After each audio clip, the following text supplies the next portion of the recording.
What is the significance of the items on the Seder plate? Okay, so each item on the Seder plate is representative of something having to do with the Passover story.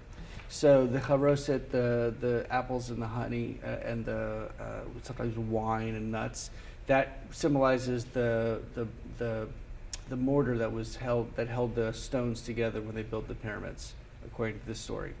The egg represents spring, renewal, new life.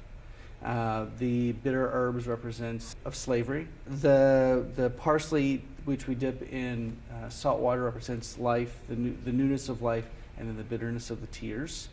The shank bone represents the Passover lamb that we sacrifice on Passover. We don't sacrifice anymore. We did during temple times.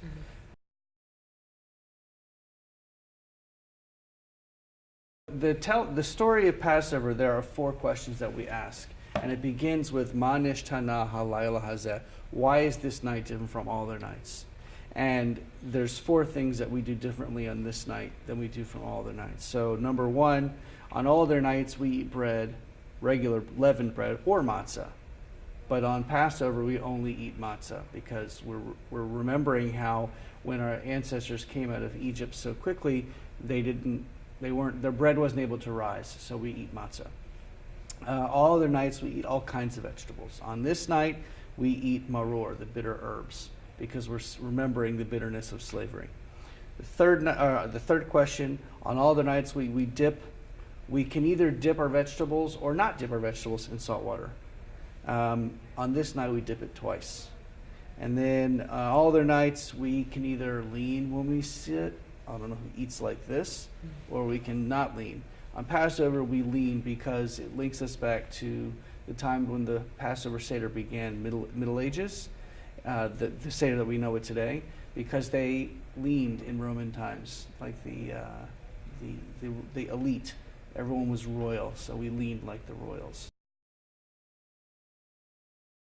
The American Jews celebrate this holiday specifically because of its connection to freedom and our ability to practice how we want in this country of America.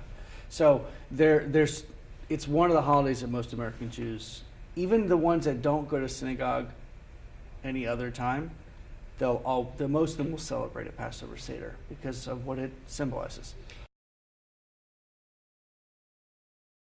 I think that it's important for all people to know that Passover and Easter, although they don't always coincide, and they're 2 different holidays, there's this sense of renewal, this sense of togetherness that both holidays really speak about.